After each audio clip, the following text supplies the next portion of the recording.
Well, hey there team, welcome back to the channel, welcome back to Worth Your Time, Worth Your Money, an ongoing segment where I look at the opening hours of new and upcoming games, just to get a bit of a brief idea of what's going on. Anyway, look, that's the usual spiel. Today, we're looking at Arc Raiders, specifically the playtest that went up this weekend. Depending on when this video rolls out, you might want to check, you might be able to catch the tail end of it, because it looked like they were just letting everyone in. So this isn't covering the full release, however, that's coming out in like 2 weeks' time anyway. So this is an actual playtest, stress test for the servers in the truest sense, in the old school sense, as opposed to putting a crappy tech demo out there and trying to get feedback to direct the developer position and direction. No, this game is pretty much feature complete in every way. No issues, no problems, whatever. Maybe we had like one server stress issue towards the end of the night, but as far as the core game, it's finished. It's ready to go. And again, this is just a stress test ahead of release, like the old days. Anyway, not to bury the lead, this game is excellent. It's one of the best games I've played this year. I put 8 hours into this playtest yesterday. I pretty much just sat still and played it non-stop with a rotating roster of mates that I just bullied everyone into downloading it and playing it with me. And the consensus across the board is that this game's excellent. It's fantastic. So I'm very excited. It's going to be a day one pickup for me, unless I can get the devs to get me an early review copy or whatever, but I'll buy it. I'm just so impressed. So yes, incredibly high praise. Couple of things probably worth pointing out. It's from Embark Studios, and their most recent game was The Finals, which we covered when that came out a year or two ago. I've still played it intermittently over time, but I love that as well, and a lot of the DNA is there. Like, these games are actually starkly different, which is impressive in and of itself, and not a lot of high-profile, high-budget studios will pivot lanes. You know, sometimes you'll see someone like 11-bit or whatever that are smaller scale, etc. While this is still in that kind of competitive space, I say, the games are actually quite starkly different. But the one thing that's true under the hood is they are incredibly polished, realized, full gameplay experiences. There's no issues really anywhere that you can point out. My point being is, if Embark Studios says unannounced third title coming X year, whatever, I'm in. Right? I don't even care. It could be Barbie's horse riding adventures for all it really matters. I will play it because this studio is probably one of the highest pedigree studios by proof of product in the entire industry right now. And it's probably worth pointing this out also.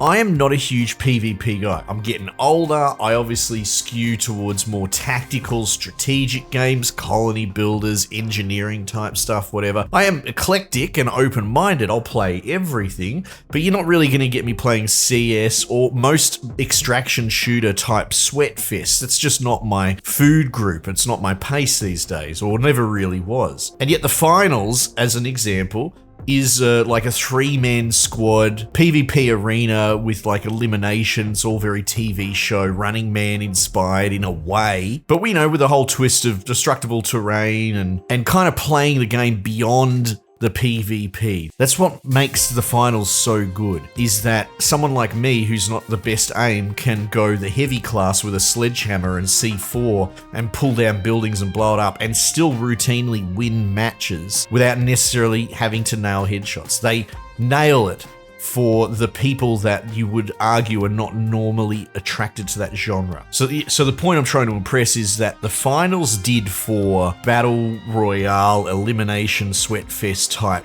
PvP games what Arc Raiders is doing for the extraction shooter. Ever since Tarkov came out, I've had an interest in this genre. I played Tarkov like early when it came out, and I was quite happy with the state that it was, where it was, you know, overtuned scabs that would headshot you. And honestly, PvP was not really a thing. It was more that it was this genre, this emergent extraction, high risk, full loot gameplay where you get in and out and get your goods with a dash of PvP on it. Now, since then, the entire genre has warped into something else, and that has been accompanied by the sort of rise and advent of streaming, to the point where Tarkov and all of these games just become this PvP sweatathon. Another example is something like Hunt Showdown, I'm quite fond of, but the same thing. It's sort of unplayable if you're not a hard sweat.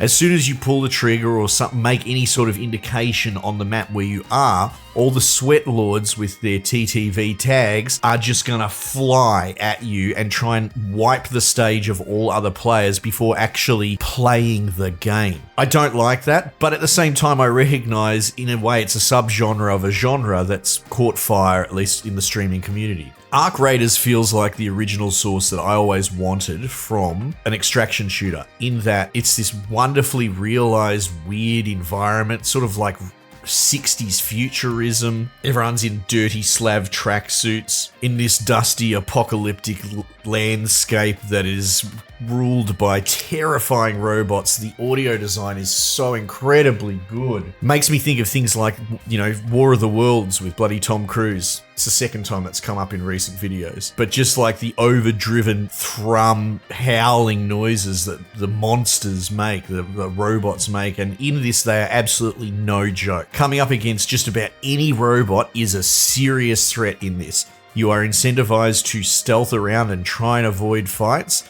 And then if you are ever third-partied by robots, or if there are players and robots in the same encounter, pulling out is a legit strategy. I've had some people in my Discord talking about how they don't like how overtuned the robots are. I think that's a real key to what makes this game tick. One actual hypothetical is my squad were kind of cornered we couldn't get out of a building from tumbling through an encounter with some robots that turned into some PvP guys come sweating for us. They're trying to play it like the other extraction shooters, which in turn they started getting dumpstered by like a Rocketeer, which is a fairly intimidating boss that throws rockets at you, is very strong. And that gave us a window to slip out because we'd run out of ammo and all that. We were just not fight worthy. And so you can't just cruise around the map trick-shotting scavs and putting them down within a second of seeing them and having like no threat from them. The threat is the environment. The game is PvE. And the amount of times that you'll do a run where you won't even encounter players, or it's brief, or you might even not bother, leverage that with the fact that it's a third-person perspective, and so there is a huge advantage to the pensive player that picks his moment, right? If you work corners, if you pay attention to the map, you move slow and you think, you can kind of avoid these nongs that are just running around full stick looking for a PvP fight. In fact, you can probably ambush them, which I've done that before as well because of the third-person camera. And funnily enough, ordinarily I wouldn't rate the third-person camera, but I think it's yet another layer in this game and experience that separates that boundary. And the people that really want to sweat and beat their chest and win those flick shot, aim trainer, headshot exchanges with you, they're not going to like this game, and they're probably going to go back to something else. I really think this is going to be the game for people like me, and maybe you, if you've made it this far, that are, choose your words, intimidated, tired by, sick of, or just generally not interested in most of the PvP heavy fests that are Tarkov and its friends. And again, when I say all this, I'm passionate because this game is obviously made for me, but it's not vitriol.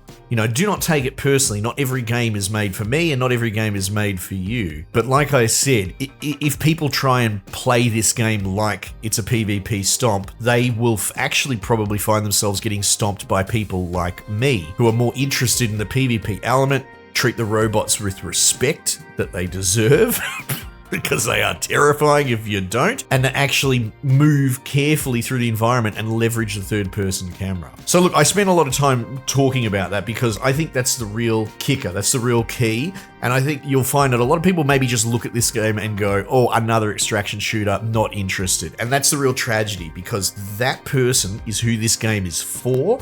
Whereas a lot of the guys that are going to day one this thinking it's just going to be another Tarkov thing for them to add to their streaming schedule are probably going to be sorely disappointed that they won't get away with the same party tricks that they did before. This is the essence of what I thought extraction shooters would be when they first came out, which is to say PvE, get in, loot, coordinate with your 3-man stack, get out, build up all that sort of stuff in your base, crafting, shopping. The loot economy is actually really fun and interesting to engage with. It's a bit overwhelming, but all the menus and everything are probably the cleanest I've seen of anything in this genre. And on top of that, there is a splash of PvP. There is the threat of encountering other players. And you may even see, if, you know, in my wildest dreams, if it actually fulfills the way that I hope it will, where it becomes more of a haven for people like myself that want that spirit of extraction shooter first and PvP second, you may actually find the community negotiating with each other a lot more in open mic,